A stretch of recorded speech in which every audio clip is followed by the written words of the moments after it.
হরে কৃষ্ণ। সুধী ভক্তবৃন্দ, আপনাদের সকলকে ভক্তিশাস্ত্রীর প্রথম মডিউল অর্থাৎ ঈশোপনিষদের দ্বাদশ পাঠে স্বাগত। আজকে আমরা ঈশোপনিষদের দ্বাদশ মন্ত্র নিয়ে আলোচনা করব। ইতিমধ্যে আমরা ঈশোপনিষদের চতুর্থ প্রসঙ্গে এসে পড়েছি। এই প্রসঙ্গ হচ্ছে দ্বাদশ থেকে চতুর্দশ মন্ত্র অর্থাৎ 12 থেকে 14 নম্বর মন্ত্র, এবং এখানকার আলোচ্য বিষয় হচ্ছে উপাসনার পন্থা। এর পূর্বের অংশে অর্থাৎ নবম থেকে একাদশ মন্ত্রে আমরা আলোচনা করছিলাম বিদ্যা এবং অবিদ্যা এবং তার কি ফল হয়। তো ঠিক সেটার সঙ্গে এখানে খুবই মিল রয়েছে। এখানে বিদ্যা অবিদ্যার জায়গায় বলা হয়েছে সম্ভূতি আর অসম্ভূতি। আপনারা নিজেরাও আলোচনা করলে বুঝতে পারবেন। দেখুন, দ্বাদশ মন্ত্রে এখানে বলা আছে যে অসম্ভূতি যারা উপাসনা করে তারা অত অন্ধকারে যায়, কিন্তু যারা সম্ভূতির উপাসনা করে তারা অধিক অন্ধকারে যায়, ঠিক নবম মন্ত্রের মতো। তারপর ত্রয়োদশ মন্ত্রে বলা আছে অসম্ভূতির ফল এক আর সম্ভূতির উপাসনার ফল আর এক, দশম মন্ত্রের মতো। আর চতুর্দশ মন্ত্রে বলা আছে সম্ভূতি আর অসম্ভূতি উভয় একত্রে আমাদেরকে অমরত্ব প্রদান করে, যেমন বলা হয়েছিল একাদশ মন্ত্রে। এখানেও তাই। যদি আমরা শুধু আক্ষরিক অর্থগুলোকে ধরি তাহলে কিন্তু আমরা বিভ্রান্তিতে পড়ব। সেই জন্য আমাদেরকে গ্রহণ করতে হবে তার অন্তর্নিহিত অর্থ। এই শ্লোকগুলিতে যে শব্দ ব্যবহার করা হচ্ছে অসম্ভূতি, তার অর্থ হচ্ছে বিনাশশীল, আর সম্ভূতির অর্থ হচ্ছে অবিনাশী বা নিত্য। সুতরাং প্রত্যেকটা শ্লোকে সম্ভূতি আর অসম্ভূতির অর্থ এক নয়। দ্বাদশ শ্লোকে এখানে অসম্ভূতি বলতে দেব উপাসনার কথা বলা হয়েছে, যারা নিত্য নন, যারা শাশ্বত নন। আর সম্ভূতি বলতে নির্বিশেষ ব্রহ্মের উপাসনার কথা বলা হয়েছে, যিনি হচ্ছেন পরমেশ্বর ভগবানের আংশিক প্রকাশ। ত্রয়োদশ মন্ত্রে সেখানে অসম্ভূতি বলতে বলা হয়েছে ভগবান ছাড়া অন্য কারুর উপাসনা, অর্থাৎ সেখানে দেব উপাসনা আর নির্বিশেষ ব্রহ্মের উপাসনাকে একত্রে বলা হয়েছে অসম্ভূতি। আর সম্ভূতি বলতে সেখানে বলা হচ্ছে ভগবৎ স্বরূপের উপাসনা, ভগবান তত্ত্বরূপে পরম সত্যের যে প্রকাশ, সেই তত্ত্বরূপে তার উপাসনাকে বলা হয়েছে সম্ভূতি। আর চতুর্দশ মন্ত্রে এই জড়জগৎ সম্পর্কিত সব কিছুর জ্ঞানকে বলা হচ্ছে অসম্ভূতি, আর পরমেশ্বর ভগবান এবং সেই সম্পর্কিত চিৎজগতের সম্পূর্ণ জ্ঞানকে বলা হচ্ছে সম্ভূতি। তো আসুন আমরা দ্বাদশ শ্লোক থেকে শুরু করি। ওম অন্ধং তমঃ প্রবিশন্তি ইয়ে সম্ভূতিম উপাসতে ততো ভূয় ইবতে তম উ সম্ভূত্যাং রতা। অর্থাৎ দেবতার উপাসনায় যারা নিয়োজিত তারা অজ্ঞানতার অন্ধকারতম প্রদেশে প্রবেশ করে, কিন্তু নির্বিশেষ ব্রহ্ম উপাসকগণ আরও অন্ধকারময় লোকে পতিত হয়। অর্থাৎ এখানে সেই দুইটি পন্থার নিন্দা করা হয়েছে যেগুলি মানুষকে প্রকৃত ভগবত ভক্তি থেকে বিচ্যুত করে। এর তাৎপর্য শ্রীল প্রভুপাদ কতগুলি প্যারাগ্রাফে দিয়েছেন। তার মধ্যে প্রথম থেকে তৃতীয় প্যারাগ্রাফের আলোচ্য বিষয় হচ্ছে যে দেবতা এবং মহান ঋষিরাও পর্যন্ত পরমেশ্বর ভগবানকে নির্বিশেষ ভেবে ভ্রমিত হয়ে যায়। তারপর চতুর্থ থেকে সপ্তম শ্লোকে সেখানে আলোচিত হয়েছে যে দেব উপাসকগণ জড়জগতের অন্ধকারতম অংশেই আবদ্ধ থেকে যায়। আর সপ্তম থেকে দশম প্রসঙ্গে বলা হয়েছে যে মানুষকে বিভ্রান্তকারী যারা নির্বিশেষবাদী তারা আরও গভীর অন্ধকারে পতিত হয়ে যায়। আসুন আমরা এক এক করে আলোচনা করি।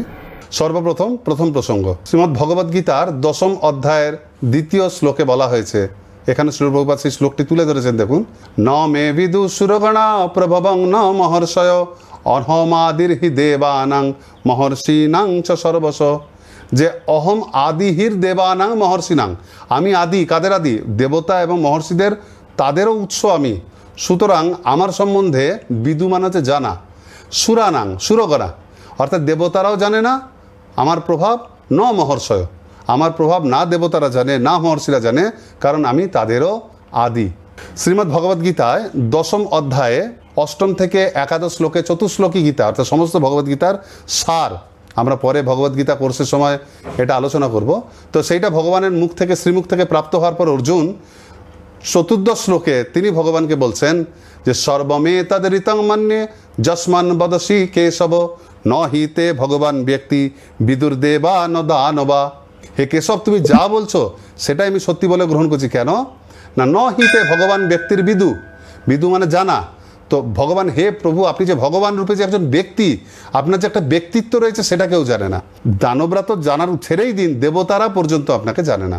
আবার সেই একই রকমভাবে শ্রীমদ্ ভাগবতমেরও প্রথম অধ্যায় প্রথম স্কন্ধে প্রথম শ্লোক, অর্থাৎ ভাগবতম প্রথম যে শ্লোক, সেই জন্মাদ্যাস শ্লোকেও কিন্তু বলা হচ্ছে তেনে ব্রহ্মা হৃদা য আদি কবয়ে মুহ্যন্তি যৎসূরয়।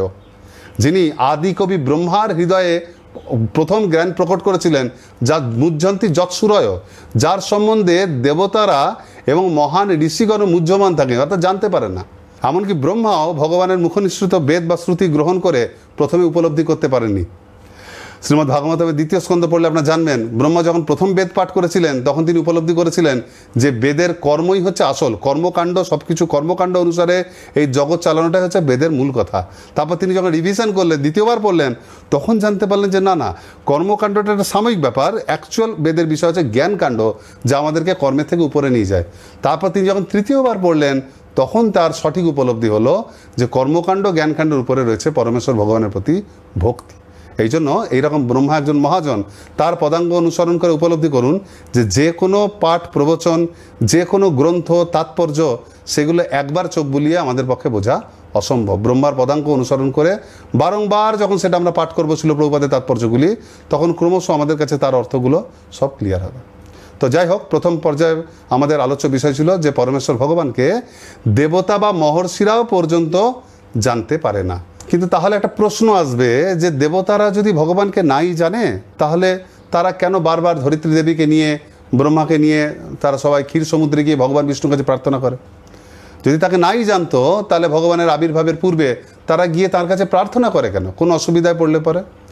এর উত্তরটা এরকম শিল প্রভুপাদ বলছেন যে দেবতারা ভগবান বিষ্ণুকে জানেন যে ভগবান বিষ্ণু হচ্ছেন অথরিটি একজন, তিনি ভগবানের প্রতিনিধি, সেই রূপে দরকার পড়লে পরে তার কাছে যায়। কিন্তু তারা এইটা মনে করে যে ভগবান বিষ্ণুরও উৎস হচ্ছেন চিন্ময় যে ব্রহ্মজ্যোতি, সেইটা।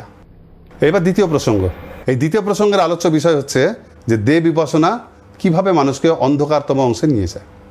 দেখুন, এই জগতের মানুষ যখন প্রথম পরমেশ্বরের উপাসনা করতে যায়, যখন আধ্যাত্মিকতার পথে পা বাড়ায়, তারা নিজস্ব অনুভূতি থেকে দেখতে পায় বা অল্প বিস্তর শাস্ত্র পড়ে দেখতে পায় বহু দেবদেবীর সমাহার। এত দেবদেবী রয়েছে, তখন তারা এদের সবাইকে দেখে মনে করে এরা প্রত্যেকেই বোধহয় আলাদা আলাদা ঈশ্বর। যেহেতু তাদের অবস্থান আমাদের থেকে অনেক উপরে, তাই তাদের সম্বন্ধে ঠিকমতো বুঝতে না পারে, সকলকে আলাদা আলাদা ভগবান বলে মনে করে। আবার অনেকে আবার এইটা উপলব্ধি করে যে না, ঈশ্বর হচ্ছে নিরাকার, তিনি এই সমস্ত দেবদেবীর কেউই ঈশ্বর নন। অ্যাকচুয়ালি ঈশ্বর হচ্ছে যে নিরাকার জ্যোতি, যিনি বিভিন্নভাবে কখনো দেবদেবী রূপে, পশু পাখি রূপে, মানুষ রূপে, বিভিন্ন রূপে তিনি প্রকাশিত করেছেন নিজেকে। তো এদের ফল কি হয়? এখানে ঈশোপনিষদে বলা হচ্ছে যারা এই দুটোর মধ্যে একটাও ভাবে, তাদের সবার কি হয়? অন্ধংতম প্রবিশন্তি, এদের প্রবেশ হয়ে যায় অন্ধকার লোকে। তা দেব উপাসকদের অন্ধকার লোকে কী করে প্রবেশ হতে পারে? অ্যাকচুয়ালি বলার অর্থ হচ্ছে যে তারা এই জগতের অজ্ঞানতার অন্ধকারে থেকে যায়। অন্ধকারে প্রবেশ হয় মানে তাদের আর ফার্দার আর পতন হয় না, দেব উপাসকদের ক্রমোন্নতিটা বন্ধ হয়ে যায়। তারা এই জড়জগতের অজ্ঞানতার অন্ধকারে কর্মফলে চিরকালের জন্য আবদ্ধ হয়ে থেকে যায়। এখান থেকে যে ক্রমে ক্রমে উন্নত হয়ে চিন্ময় জগতের দিকে আমাদের গমন করার আছে, তাদের সেই পথটা বন্ধ হয়ে যায়। সেই জন্য উন্নতির পথ বন্ধ হয়ে যায় বলে বলা হয়েছে তারা অজ্ঞানতার অন্ধকারে প্রবেশ করে। যেমন শিল প্রভুপাদ উদাহরণ দিয়েছেন, একটা জেলে লোহার শেকল আর সোনার শেকল। তো যারা লোক খারাপ কয়েদি তারা লোহার শেকলে বাঁধা থাকে, যারা একটু উন্নত কয়েদি তারা সোনার শেকলে বাঁধা থাকে। সেখানে সোনার শেকল মানে হচ্ছে জড়জাগতিক কিছু সুবিধা পায়, কিন্তু শেকলটা হচ্ছে কর্মবন্ধন। তো তারা প্রত্যেকে কিন্তু কর্মবন্ধনে আবদ্ধ থেকে যায়। কর্মবন্ধন থেকে দেব উপাসনার দ্বারা মুক্তি পাওয়া যায় না। উপনিষদের উদ্দেশ্য হচ্ছে মানুষকে পরম উদ্দেশ্যের দিকে প্রসারিত করা, মানুষ যাতে ক্রমে ক্রমে সবচাইতে যে পরম প্রাপ্তি সেই দিকে যেন যেতে পারে। সেই জন্য উপনিষদ ওই পরম প্রাপ্তির পথে মাঝখানে মাঝখানে যে অল্প বিস্তর সুবিধাগুলো পাওয়া যায়, উপনিষদ সেই সমস্ত সুবিধাগুলিকে অগ্রাহ্য করে। একজন পর্বতারোহী যদি মাউন্ট এভারেস্টে উঠতে চায়, আর ওঠার সময় তারা তো একবারে উঠতে পারে না, বিভিন্ন স্থানে উঠে একটু করে উঠে সেখানে ট্রেকিং করে, সেখানে কয়েকদিন থাকে, আবার ওঠে এরকম উঠতে উঠতে মাঝামাঝি কোনো একটা স্থানে গিয়ে তারা অন্য সবার থেকে অনেক উপরে এসছে ভেবে যদি সন্তুষ্ট হয়ে যায়, তাহলে কখনোই একদম শৃঙ্গের উপরে যেতে পাবে না। লোকে বলে যে good is the worst enemy of best, অর্থাৎ মানুষ কোনো ভালো কাজে, মানে গুড, যেটাকে গুড বলা হয় ভালো, যেটা ভালো কাজে যুক্ত হয়ে গিয়ে যেটা আরও ভালো ছিল, শ্রেষ্ঠতম, সেই কাজটাকে ভুলে যায়। এই কাজটা খারাপ না, ভালো, কিন্তু এইটা করতে গিয়ে যদি কেউ শ্রেষ্ঠ কাজটাকে ভুলে যায় তাহলে সেইটা খারাপ। তো ঠিক সেই রকম দেব উপাসনা, ব্রহ্ম উপাসনা, এগুলো খারাপ না, এগুলো ভালো, কিন্তু ভগবত ভক্তির সঙ্গে যখন তুলনা করবেন তখন এগুলো সব অবস্থাতেই খারাপ। তো কারণ তার চেয়েও সবচাইতে খারাপ কথা হচ্ছে মানুষ এইগুলোকে অনুশীলন করতে গিয়ে এইগুলো করতে করতে এর থেকে আর উন্নতি করতে পারে না। যখনই উন্নতি করতে করতে মানুষ এই স্তরে গিয়ে পৌঁছায় তখন এইগুলোকেই শ্রেষ্ঠ ভেবে নিত্যকাল এগুলোর মধ্যে আবদ্ধ হয়ে যায়। সেই জন্য এগুলি ভয়ঙ্করভাবে নিন্দনীয়, এগুলি মানুষের ঊর্ধ্বগতিকে আটকে দেয়। সঙ্গে সঙ্গে প্রশ্ন আসবে যে যদি তাই হয় তাহলে সব কিছু তো ভগবানই সৃষ্টি করেছে, তাহলে এত দেবদেবীর আবির্ভাবই বা কেন হলো?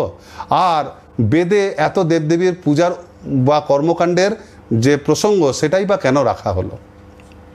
এর কারণ হচ্ছে মানুষ বিভিন্ন রকমের, মানুষেরা কখনো কোনো কোম্পানির সাবানের মতন, আমি আগেও বলেছি, সবার মানসিকতা এক, প্রত্যেকের মানসিকতা ভিন্ন ভিন্ন। যারা সরাসরি পরম শুদ্ধ ভগবানকে আরাধ্য রূপে গ্রহণ করতে পারে না, তার ভক্তির পন্থাকে, যেহেতু তার ভক্তির পন্থা অত্যন্ত শুদ্ধ, সেই শুদ্ধ পন্থাকে গ্রহণ করতে পারে না, অনুসরণ করতে পারে না, সেই পন্থা তাদের কাছে কষ্টকর মনে হয়, তাই তাদেরকে বিকল্প ঈশ্বর দেওয়া হয়েছে, যাতে সেই সমস্ত বিকল্প ঈশ্বরগুলিকে তারা তাদের সুবিধা অনুসারে সেবা পূজা করতে পারে এবং এর ফলে ক্রমে ক্রমে তাদের আস্তিক্যের পরিমাণ বেড়ে একসময় তারা পরমেশ্বরের সঙ্গে যুক্ত হতে পারবে, এই আশায়। আমরা এটা ক্রমে ক্রমে ব্যাখ্যা করলে সুন্দরভাবে বুঝতে পারবেন। বাইবেলে একটা খুব ভালো গল্প বলা আছে, সেটা নাম আছে প্রডিগাল সন। প্রডিগাল সনের গল্প মানে হচ্ছে ধনী পিতার বড় লোকের যে বিগড়ে যাওয়া ছেলে, সেরকম গল্প। এক পিতা অত্যন্ত ধনী ছিলেন, রাজার মতোই প্রায়, আর তার ছেলের সঙ্গে তার ঝগড়া হয়েছিল। সে বাবা ছেলেকে শাসন করেছিল, ছেলে সেই পিতার কথা তখন রাগ করে বলেছে, আমাকে তোমার সম্পত্তির ভাগ, আমার যে ভাগ সেটা আমাকে দিয়ে দাও, আমি তোমার আন্ডারে থাকবো না, স্বাধীন থাকবো। জোর করে বাবার কাছ থেকে সম্পত্তির ভাগ নিয়ে সে চলে গেছিল। সে বাবার ওই শহর ছেড়ে অন্য শহরে চলে গেছে। এবার অন্য শহরে গিয়ে বাবার কাছে কাছে হারিয়ে গেছে, সেখানেই থাকছে। কিন্তু সেখানে থাকতে থাকতে কি হয়েছে, টাকা পয়সার কতদিন থাকবে, টাকা পয়সা উড়াতে একদিন শেষ। টাকা পয়সা যখন শেষ, তখন যখন কষ্ট হচ্ছে, তখন বাধ্য হয়ে একটা চাকরি নিয়েছে। এবার সে তো বড় লোকের ছেলে কোনোদিন চাকরি করেনি, যখন একটা সাধারণ মানুষের চাকরি নিয়েছে, সেই মনিব তাকে প্রচণ্ড খাটাচ্ছে আর সামান্য কিছু খেতে দিচ্ছে, সামান্য পয়সা দিচ্ছে, ফলে সে আর ওখানে থাকতে পারছে না। সে এত বিরক্ত করছে যে সে তখন বাধ্য হয়ে ভাবছে এই চাকরি ছেড়ে দিয়ে তাহলে আর কী করবো। এবার অন্য কোথাও চাকরি, যেখানেই চাকরি নিতে যাচ্ছে অবস্থাটা একই হচ্ছে। লাস্টে তার মনে হচ্ছে যে বাবার ঘরে যে সুবিধাগুলো পেতাম সেটাই ভালো ছিল, তাহলে কি ফিরে যাব? কিন্তু একবার মনে হচ্ছে যে আমি তো এত কিছু বলে ফিরে এসেছি, বাবা কি আমাকে গ্রহণ করবে? হয়তো গেলেও আমাকে তাড়িয়ে দেবে, আমাকে শাস্তি দিতে পারে, এরকম 7-5 ভাবছে। কিন্তু আলটিমেটলি এত অসুবিধার মধ্যে পড়েছে, তখন প্রায় মরমর অবস্থা, তখন বাধ্য হয়ে বাবার কাছে ফিরে গেছে। আর পিতার কাছে যখনই ফিরে গেছে, দেখছে না, পিতা তো অনেক উদার, আমি যাওয়া মাত্র তিনি 2 হাত বাড়িয়ে আমাকে স্বাগত করে বুকে টেনে নিলেন। এই শিক্ষা দিয়ে মানুষ বোঝায় যে, এই শিক্ষা দিয়ে খ্রিস্টানরা বোঝায় যে এখানে ওই বড় লোকের ছেলে হচ্ছে এই সাধারণ জীবেরা, আত্মারা। তারা অবশ্য খালি মানুষের আত্মাকেই এরকম আত্মা ভাবে, পশু পাখির আত্মাকে তারা গুরুত্ব দেয় না। তো এই সাধারণ মানুষের আত্মা হচ্ছে এরকম, সেই ঈশ্বরকে বাদ দিয়ে এরকম ঘুরে বেড়াচ্ছে এই জগতে।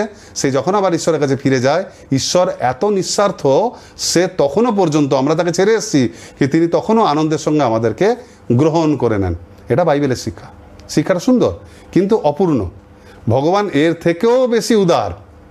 তিনি খালি আমাদেরকে গ্রহণই করেন না, আমাদেরকে স্বাগতই জানান না, বরং আমাদেরকে ফিরিয়ে নেওয়ার জন্য তিনিই প্রচেষ্টা করেন। বাইবেলের কাহিনী শুনে মনে হবে যে আমরা নিজেরাই কষ্ট পেয়ে ফিরে যাওয়ার চেষ্টা করি, আর তখন উনি আমাদের অ্যাকসেপ্ট করেন। ব্যাপারটা তা নয়। অ্যাকচুয়ালি উনিই আমাদেরকে, যখন আমরা কষ্ট পাই, তখন ফিরে আসার জন্য সমস্ত রাস্তা তিনি তৈরি করে দেন। তাই তিনি অনেক বেশি তার এই দেব উপাসনার যে প্রচলন, যেটা আমাদের প্রশ্ন যে কেন তাহলে দেব উপাসনা হচ্ছে, এটা যদি খারাপ হয়, এর প্রচলনটাই হচ্ছে তার অকল্পনীয় অসীম কৃপার একটা উদাহরণ। ভগবান যে এত উদার, তার দৃষ্টান্তটা হচ্ছে দেব উপাসনা। কিভাবে আলোচনা করলে বুঝতে পারবেন। বৃহৎ আরণ্যক উপনিষদে সেখানে যাজ্ঞবল্ক্যকে একটা প্রশ্ন করা হয়েছে যে কতি দেবা, মানে এই জগতের দেবতা কজন, তখন ঈশ্বর কতজন? তখন যাজ্ঞবল্ক্যের উত্তর দিচ্ছেন, প্রথমে বলছেন অনেক স্টেপে, আমি ছোট করে বলছি। তিনি প্রথমে তার উত্তর আসছে যে দেবতা হচ্ছে 3003 জন, তারপর বলছেন না 303 জন, তারপর বলছেন 33 জন, তারপর বলছেন 6 জন, তারপর 3 জন, তারপর 2 জন, লাস্টে বলছে 1 জন। হতে পারে, উত্তর কোনোটাই ভুল না, এটা প্রশ্নের প্রাসঙ্গিকতা অনুসারে তিনি উত্তর দিয়েছেন এবং যে শুনবে তার স্তর অনুসারে। যেমন কেউ যদি জিজ্ঞেস করে একটা সাধারণ মানুষ, যে ছোট বাচ্চা, যে দেশের শাসন ব্যবস্থা কে চালায়, কাদের হাতে, এরকম কতজন মানুষ আছে যারা দেশকে কন্ট্রোল করে, তো বলবে এরকম রাজার 10,000 কর্মচারী আছে যারা সারা দেশে বিভিন্ন গ্রামের শাসন ব্যবস্থাকে দেখে। এই 1,000 এরাই পরম, এদের উপরে কেউ নেয় না, এদের উপরেও আছে আরও 500 জন মুখ্য শাসক আছে যারা এই 10,000 জন কর্মচারীকে নিয়ন্ত্রণ করে। আচ্ছা, তাহলে এরাই পরম, এদের উপরে তার কেউ নেবে না, এদের উপরে 50 জন মন্ত্রী আছে যারা ঠিক করে দেয় শাসন ব্যবস্থা কেমন হবে। তাহলে 50 জন মন্ত্রী হচ্ছে দেশের সর্বোত্তম শাসক? না না, এর উপরে 10 জন বিশিষ্ট মন্ত্রী আছে যারা সব কিছু বিশেষভাবে ঠিক করে। তাহলে 10 জন পরম বলছে তাও নয়, 2 জন অন্তরঙ্গ কর্মচারী আছে যারা গোটা দেশের সব কিছু ঠিক করে দেয়, তাদের কথাতে সবাই চলে। তাহলে এই 2 জনই পরম বলছে না, এই 2 জন হচ্ছে দেশের যে রাজা, সেই রাজার অন্তরঙ্গ মিত্র এবং প্রধান মন্ত্রী, এই 2 জন। তো এইভাবে আস্তে আস্তে আমরা ওরকম বুঝি যে এরা সকলে যেমন রাজা নয়, এই সমস্ত কর্মচারীরা রাজা নয়, রাজার থেকে আলাদা, কিন্তু রাজার যে দেশ শাসনের যে কর্মসূচি, সেই কর্মসূচিরই অন্তর্ভুক্ত এরা সকলে, তাই এরা রাজতন্ত্রেরই এক একটা অংশ। তো দেবদেবীর পজিশনটাও এর দ্বারা কিন্তু অনেকটা আমাদের কাছে ক্লিয়ার হয়। যাই হোক, আমরা ওই বাইবেলের কাহিনীটাকে আরেকটু এখানে প্রসারিত করে দেখব যে কিভাবে দেব পূজাটা ভগবানের অকল্পনীয় কৃপার একটা দৃষ্টান্ত। একজন রাজার পুত্র ছিল, রাজা যেভাবে পুত্রকে থাকতে বলছে, পুত্র থাকতে চাইছে না, সে ভোগী ছেলে, কোনো রকম নিয়ম মানবে না। রাজা তাকে ভালোবাসে, কিন্তু রাজার শাসন করা, সেই জন্য পিতার শাসন মানবে না বলে সে পিতাকে ছেড়ে দিয়ে সেই দেশ ছেড়ে রাগ করে চলে গেছে অন্য দেশে।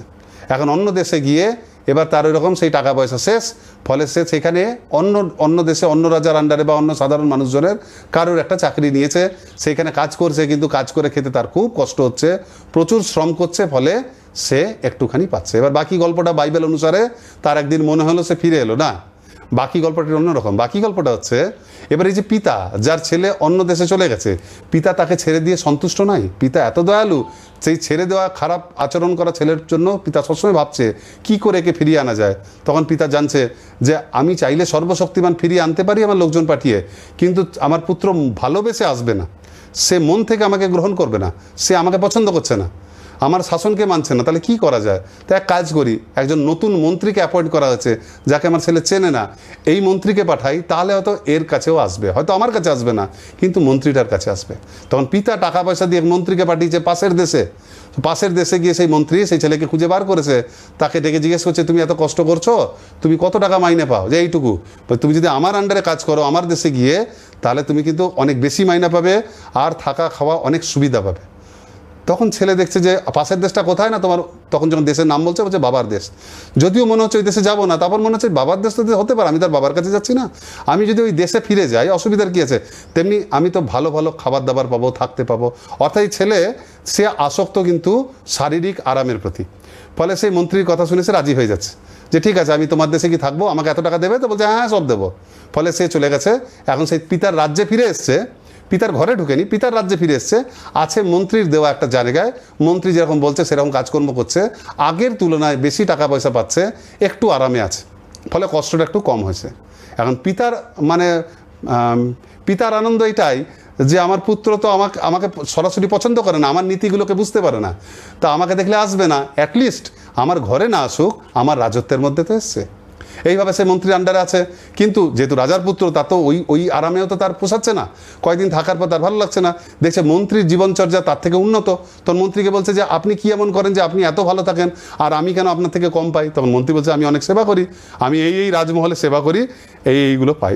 তখন ওর মনে হচ্ছে যে আমাকেও রাজমহলে তাহলে আমি একটা সেবা করবো, আমি তো চাকরিই করছি, তা মন্ত্রী কেন করবো, আমি রাজমহলে গিয়ে করবো যদি বেশি পাই। মন্ত্রী তাকে নিয়ে গেছে, সরাসরি রাজার কাছে নিয়ে গেছে। তখন গিয়ে দেখছে আরে তোমার বাবা, তুই জানতো। তখন বাবার কাছে গিয়ে বলছে যে না আমি রাজমহলে কিছু কাজ করতে চাই, নিজে খেটে খাবো, তার বদলে আমি মন্ত্রীর মতো মাইনে চাই। তখন পিতা বলছে তুমি আমার ছেলে, আমার ঘরে ফিরে এসো, আমার হৃদয় তোমার জন্য সবসময় খোলা। বলছে না আপনার সঙ্গে আমার ঝগড়াঝাটি আছে, আমি ওরকম আপনার দানের দয়ে থাকবো না। ছেলে এখনও পিতার প্রতি আসক্ত নয়, সে আরামটা একটু বেশি চাইছে বলে ওখানে একটা কাজ খুঁজতে গেছে। তখন পিতা বলছে ঠিক আছে অসুবিধা নেই, আমি তোমাকে একটা চাকরি দিচ্ছি, তুমি মন্ত্রীর সমানই মাইনে পাবে। ফলে সে এখন রাজি হয়েছে এবং সে মন্ত্রী ঘর ছেড়ে দিয়ে এখন রাজমহলেরই রাজার অন্দরমহলে নয়, অন্য একটা কামরায় গিয়ে থাকছে, রাজার সঙ্গে থাকছে না, কিন্তু ওই একই প্রাসাদে থাকছে, রাজার প্রাসাদে অনেক ঘর থাকে এবং সেখানে রাজা সেবা করছে। এখানে তার এখনও পর্যন্ত আকর্ষণ কিন্তু সুখ সুবিধার প্রতি, আর এবং সেই জন্য সে রাজার প্রাসাদে গেছে। আর রাজা দেখছে যে দেখো ছেলেটা যাই হোক একটু তো উন্নতি হয়েছে, এখন অন্য রাজত্বে ছিল আমি দেখতে পাচ্ছিলাম না, আমার রাজত্বে এলো, এবার আমার ঘরে এসে তো অন্তত থাকছে। এইভাবে বাবার ঘরে আছে, বাবা তাকে অনেক সুখ সুবিধা দিচ্ছে। ক্রমশ সেখানে থাকতে থাকতে বাইরে থেকে পিতাকে সবসময় দেখতে দেখতে দেখতে দেখতে এখন সে আর একটা সময় উপলব্ধি হয়েছে যে আমার বাবা যেটা বলছে সেটাই ঠিক। তার অভিজ্ঞতা হয়েছে, দেখতে পাচ্ছে আমার পিতা কত উদার, আমি এত কিছু করেছি তা আমাকে তো সুবিধা দিয়েছে। তো আর সমস্ত কাজ যেগুলো সে করছে পিতার জন্য, সেগুলো সে রাজপুত্র হিসেবেও করতে পারতো। ফলে একসময় সে ভুল বুঝতে পেরে বলছে যে আমার তো এই সমস্ত করা এমনি কর্তব্য, এটা মাইনে কেন নেবো, আমি তো পুত্র হিসেবে কর্তব্য, আর আপনি আমাকে এমনিতেই কত সুখ সুবিধা রেখেছেন, আমি কি আবার আগের মতো আমার সেই জায়গায় ফিরে আসতে পারি না? তো বাবা বলছে হ্যাঁ, আমি তো সবসময় দুহাত বাড়িয়ে রয়েছি, তুমি আমার কাছে ফিরে এসো, আমি তো তোমাকে আমার হৃদয়ে নেওয়ার জন্য সবসময় চেষ্টা করছি, শুরু থেকে আজ অবধি এতদিন আমিই চেষ্টা করেছি যাতে তুমি আমার কাছে ফিরে আসো। এটা জেনে ছেলে আরও আনন্দিত হয়ে বাবাকে আলিঙ্গন করে নিচ্ছে। তো এই যে গল্পটা, এটা হচ্ছে প্রকৃত বৈদিক সিস্টেম। এইখানে মন্ত্রী হচ্ছে দেবদেবীরা হচ্ছে এই মন্ত্রীর উদাহরণ, আর রাজপুত্র হচ্ছে জীবাত্মা। রাজা যেমন ভেবেছিল যে সে আমার উপাসনা আমার আনুগত্যে না এলেও অন্তত আমার রাজ্যে তো থাকবে, তাহলেই তার একটু তো উন্নতি হবে, সেরকম ভগবান চায় যারা তার উপাসনা করছে না অ্যাটলিস্ট তারা কর্মকাণ্ডকে মেনে কোনো দেবদেবীরও যদি উপাসনা করে তো বৈদিক পরিধির মধ্যে তারা আসে। এবং এরকম থাকতে থাকতে তারা একসময় জানতে পারে যে ওই ছেলে যখন জানলো যে এই মন্ত্রী তো রাজারই চাকরি করে, এত সুবিধা পায়, তখন তারা জানলো আমরা যে দেবদেবতার পূজা করি, দেবদেবীর, তারা অ্যাকচুয়ালি কোনো না কোনো পরমেশ্বরের আন্ডারে রয়েছে, তার শক্তিতে। তখন তারা সরাসরি ভগবানের সেবার প্রতি আসক্ত হয়ে যায়, তখন ভগবান নিজেকে তাদের কাছে প্রকাশ করেন। তো এইখানে দেখুন, আমরা যদি পরপর দেখি তাহলে জীব বাধ্য হয়ে বিভিন্ন মালিকের সেবা করে। এই ছেলে যেমন বাধ্য হয়ে অন্য দেশে গিয়ে অন্য মালিকের চাকরি করছিল, তারা কিন্তু সেই মালিককে ভালোবাসে না, তার লক্ষ্য ছিল জড়ভোগ। তো জীবও তাই এই জড়জগতে ভোগ করার জন্য সে বাধ্য হয়ে কারুর না কারুর সেবা করে। যদি তারা দেবদেবীর সেবা নাও করে, তারা কোনো মালিকের সেবা করে, কোনো জড় মানুষের সেবা করে, কাউকে না কাউকে তারা খুশি করার চেষ্টা করে, যার কাছে কিছু না কিছু আদায় করা যাবে। তো এইভাবে এটা হচ্ছে সকাম কর্ম। যারা কেবলমাত্র ফলের আশায় কর্ম করে যায়, অফিসে কাজ করছে, কারখানায় কাজ করছে, কারোর বাড়িতে কাজ করছে, দেশে চাকরি করছে, ব্যবসা করছে, সবাই সকাম কর্মী। এরা কিছু না কিছু ফলের লোভে কাজ করে। এই যেমন এই ছেলেটি অন্য দেশে গিয়ে সে চাকরি করছিল অন্য একটা মালিকের।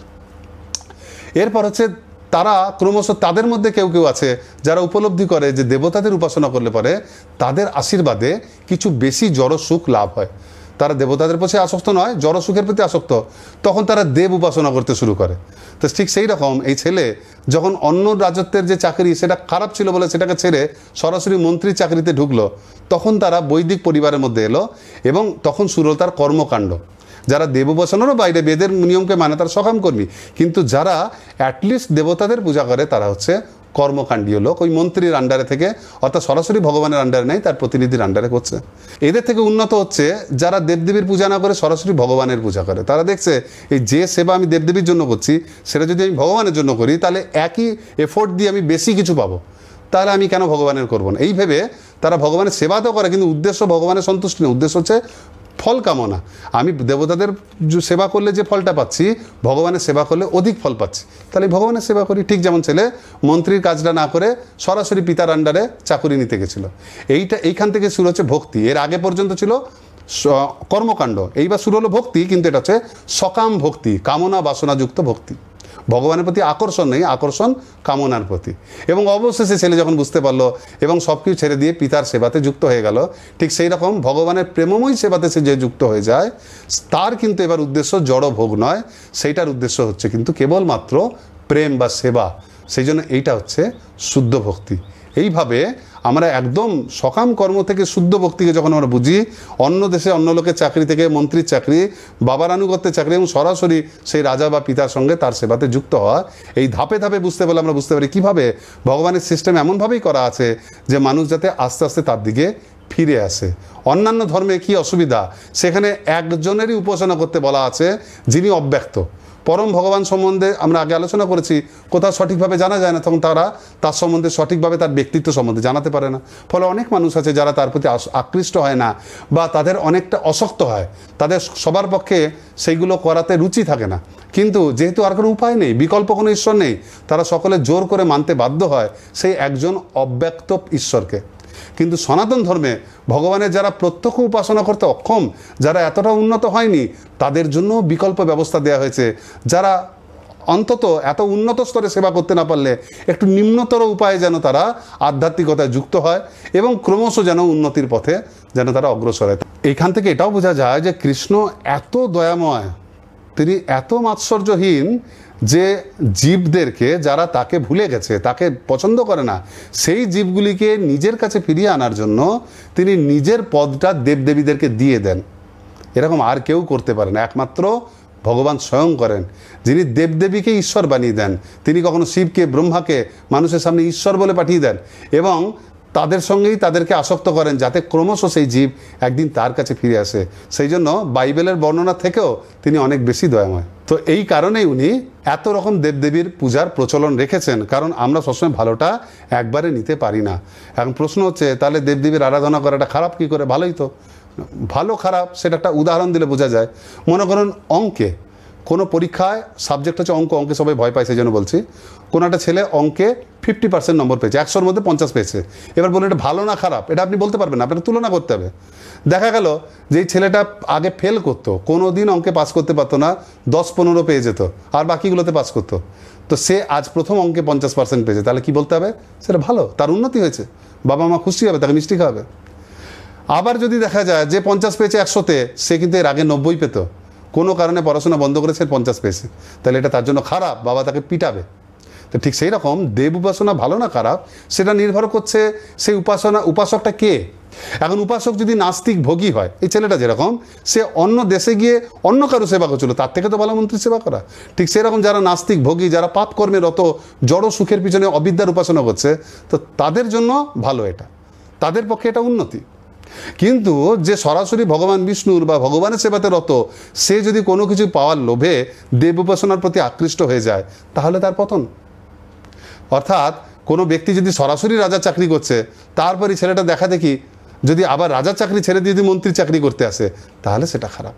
এখন একজন ছেলে, একজন ছাত্র যার 90 পাওয়ার ক্ষমতা রয়েছে, যার বুদ্ধি রয়েছে, সুযোগ সুবিধা সব রয়েছে যাতে সে অঙ্কে 90 পেতে পারে, কিন্তু সে যদি 50 আর 60 পেয়ে যদি নিশ্চিন্ত থাকে যে 50-60 পাচ্ছি যথেষ্ট, তাহলে এটা খারাপ নয়, এটা অবশ্যই খারাপ।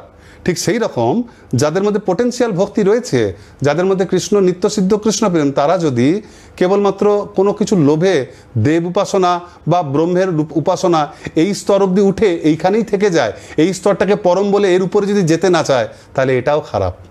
সেই জন্য এই শ্লোকে এদের উভয়কেই বলা হয়েছে এরা অজ্ঞানতার অন্ধকারে থেকে যায়। ভগবদ্গীতা এই জন্য 7ম অধ্যায় 20 শ্লোকে ভগবান বলছেন না, যে কামস্তৈস্তৈ হৃত জ্ঞানা প্রপদ্যন্তে অন্ন দেবতা তং তং নিয়মম আস্থায় প্রকৃত্যা নিয়তা স্বয়া। বলছেন যে কামস্তৈতৈ হৃত জ্ঞানা, মানে কামনার জন্য রাজপুত্র বাবার ঘর ছেড়ে কেন গেছিল না? বাবার নিয়ম টিয়ম ভালো লাগছিল না, সে ইচ্ছা মতো ভোগ করতে চাইছিল। তো মা জীবও তাই, কামস্তৈতৈ হৃত জ্ঞানা, কামের দ্বারা হৃত জ্ঞানা, তাদের জ্ঞান চলে যায়, তখন তারা কি করে? প্রপদ্যন্তে অন্য দেবতা, সে অন্য দেশে গিয়ে অন্য কারোর সেবা করতে শুরু করে। 7ম অধ্যায়ের 15 নম্বর শ্লোকে কৃষ্ণ বলছেন যে কোন 4 প্রকারের ব্যক্তি কোনো মতে ভগবানের সেবাতে যুক্ত হয় না। আবার তারপরে শ্লোকে 16 নম্বর শ্লোকে তিনি বলছেন চতুর্বিধা ভজন্তে মাং জনা সুকৃতি অর্জুন। আবার 4 প্রকার সুকৃতিযুক্ত ব্যক্তি, আর্ত অর্থাৎ জিজ্ঞাসু জ্ঞানী, তারা তার শরণ গ্রহণ করে। অর্থাৎ একটা শ্লোকে বলছেন কারা শরণ গ্রহণ একবারই করে না কখনোই, আর পরের শ্লোকে বলছেন কারা শরণ গ্রহণ করে। এই দুটোর মাঝখানে হচ্ছে এই দেব উপাসকদের স্থান। একজন আছে কারো শরণ গ্রহণ করে না, আরেকজন আছে ভগবানের শরণ গ্রহণ করে। আর দেবোপাসকরা হচ্ছে এরা শরণ তো গ্রহণ করে, কিন্তু সরাসরি ভগবানের নয়, ভগবানের সিস্টেমটা মানে, কিন্তু সরাসরি ভগবানের শরণে আসে না। সেই জন্য এরা হচ্ছে মধ্যবর্তী পর্যায়। তাহলে এদের জন্য কি হবে? তো ভগবান এদেরও পদ বলছেন, ভগবদ্গীতাতেই বলছেন 7ম অধ্যায় 21 সংখ্যক শ্লোকে এদের জন্যই বলছেন, ইয়ো ইয়ো ইয়াং ইয়াং তনুং ভক্ত শ্রদ্ধয়ার্চি তুমিচ্ছতি তস্য তস্য চলং শ্রদ্ধাং তামেব বিদধাম্যহম। বলছেন যে জো জো ইয়াং ইয়াং তনুং ভক্ত্যা, যে জো জো যার যার যে যে রূপকে পছন্দ হয়, সবার তো ইচ্ছা এক নয়, যার যে দেবতার রূপ ভাল লাগে, এখানে তনু বলতে রূপ, ক্ষমতা, চরিত্র, স্বভাব সব কিছুকে বুঝিয়েছে, কন্ডিশন। এক এক দেবতার দেখতে একরকম, এক এক দেবতার পূজা করার বিধি একরকম, হ্যাঁ, তাদের নিয়ম একরকম, তাদের কাছ থেকে যে ফল পাওয়া যায় সেটাও আলাদা। সুতরাং যে যেটার প্রতি আসক্ত সে সেই সেই দেবতার দিকে ছুটে যায়, সে সেই সেই দেবতার দিকে আকৃষ্ট হয়ে যায় এবং তারই ভজনা করতে চায়। তো তার ফলে কি হয় না, তস্য তস্যা অচলাং শ্রদ্ধা, ফলে তাদের প্রতি তাদের অচল শ্রদ্ধা হয়ে যায়। কিন্তু সেটা কোথা থেকে আসে? তামেব বিদধাম অহম, আমি তাদেরকে শ্রদ্ধাটা দেই। প্রভুপাদ বলছেন যে তাৎপর্য বলছেন কিভাবে ভগবান পরমাত্মা রূপে সবার হৃদয় থেকে তাকে শ্রদ্ধা প্রদান করে, আর করেন শাস্ত্রের মাধ্যমে। তার ইচ্ছাতে বেদব্যাস 3 প্রকার পুরাণ রচনা করেছেন না, সাত্ত্বিক, রাজসিক, তামসিক। যারা তামসিক ব্যক্তি, যারা খারাপ কাজের সঙ্গে যুক্ত, যারা রাজসিক ব্যক্তি, লোভী, তারা সরাসরি সাত্ত্বিক ব্যক্তিদের মতো ভগবানের প্রতি আকৃষ্ট হয় না। ফলে তারা কখনো কোনো তামসিক পুরাণে সেখানে মহাদেব শিবের কথা বলা আছে, দেবী কালীর কথা বলা আছে, চণ্ডীর কথা বলা, তারা এই সমস্ত উগ্র রূপের প্রতি তারা আসক্ত হয়, তারা শক্তির উপাসক। ফলে তারা তাদের প্রতি অচলা শ্রদ্ধা লাভ করে। যারা রাজসিক হয়, লোভী, তারা দেবতাদের প্রতি অচল শ্রদ্ধা লাভ করে, এবং সেই শ্রদ্ধাটা কিন্তু ভগবানই দেয়। অনেক সময় ভক্তরা প্রশ্ন করে থাকে যে যদি পরমেশ্বরের সেবাই মুখ্য হয়, তাহলে ভগবান কেন তাদেরকে সেই দেবতার প্রতি শ্রদ্ধা দিয়ে তাদেরকে ভ্রমিত করে? একটা ছেলে ফেল করে যাচ্ছে, তার অঙ্কে এত ভয় লেগে গেছে, অঙ্ক পরীক্ষা দিতে গিয়ে ফেল করছে। এখন যে ভালো টিচার, যে ছাত্রদেরকে কড়াভাবে পড়িয়ে একদম 100তে 100 পাওয়ার চেষ্টা করে, তাকে দেখলেই এরা ভয় পাচ্ছে। তখন সেই ছাত্রদেরকে যদি একটা সহজ সরল টিচারের কাছে পাঠানো হয়, যে অত পড়াবে না, যে একটু একটু অঙ্ক করাবে, গল্প টল্প করে আস্তে আস্তে পড়াবে, এবং তাদেরকে কোনো রকমে 30 পেয়ে পাস করিয়ে দেবে, তখন সেই টিচারের প্রতি তারা তাও আসক্ত হবে। যদি এরকম টিচার থাকে তখন তারা রাজি হবে। কিন্তু যদি বলে টিচার খালি ওই রকম একজনই আছে, কড়া টিচার, তার কাছে কোনোদিন যাবে না। তো এখানেও জিনিসটা তাই। কিন্তু এর ফলে কি হয়? এর ফলে ভগবান বলছেন যে কি হয়, পরের শ্লোকে বলছেন, 7ম অধ্যায়ের 22 শ্লোকে ভগবান বলছেন, সতয়া শ্রদ্ধয়া যুক্ত তস্যা রাধা নমিহতে লভতে চ তত কামান মহিব বিহিতানি তান। যে এর ফলে কি হয়, সত ত্রয়া শ্রদ্ধয়া যুক্ত, এই যে আমি যে শ্রদ্ধাটা দিয়েছি তাদেরকে, আমার দেওয়া শ্রদ্ধাটাকে নিয়ে তাদের তস্য আরাধনম ইহতে, তাদের আরাধনাতে যুক্ত হয়ে যায়। এবং তার ফলে কি লভতে চ তত কামান, তার যে উদ্দেশ্য ছিল যে এই বিশেষ কামনাটা চরিতার্থ করব, সেটা সে পায়, সেই দেবতা থেকেই পায়। কিন্তু শেষে ভগবান কি বলছেন যে ময়ব বিহিতান হিতান, কিন্তু সে যেটা পায় সেটাকে আমি গ্র্যান্ট করি, অ্যাকচুয়ালি আমি সেটা দেবতাকে দিয়েছি, ফলে সে দিতে পারছে। তা প্রশ্ন আসবে, যদি সিস্টেমটা ভগবান এরকম করে থাকেন যে তিনি দেবদেবীর মাধ্যমে সব কিছু তিনিই দেন, তাহলে তো অসুবিধার কী আছে? তাহলে আমরা দেবদেবীরই পূজা করি, দিচ্ছেন তো ভগবানই, অসুবিধার কিছু নেই। কিন্তু এটা অসুবিধা আছে। অসুবিধাটা কি? সেটা 7ম অধ্যায় 23 শ্লোকে ভগবান বলছেন যে অন্তবন্তু ফলং তেষাং তদ্ভবত অল্প মেধসাম দেবান দেব যজ জান্তি মদ্ভক্তা জান্তি মামপি। অন্তবন্তু ফলং তেষাং, কিন্তু তারা এই যে একটু বলে আগে বললো না, তত যে লভতে তত কামান, তারা এই যে কামনা বাসনা যে লাভ করছে, এগুলো অন্তবন্তু, এগুলো শাশ্বত নয়, এগুলোর একসময় অন্ত হয়ে যায়, শেষ হয়ে যায়। ফলে এরা এইগুলোর পিছনে যারা দৌড়ায় তারা হচ্ছে অল্প মেধসাম। তো এইটাই ছিল প্রভুপাদ তাৎপর্যে বলছেন যে তারা বিভিন্ন দেবলোকে যাটাকে উদ্দেশ্য বলে মনে করে, কিন্তু দেবলোকে কি কিছু ভালো নয়, কারণ সেই দেবলোকটি স্থায়ী নয়। কিন্তু যে ভগবানের নিত্যধামে প্রবেশ করবে সেইখানে কখনো বিনাশ হয় না, সেটি নিত্যধাম।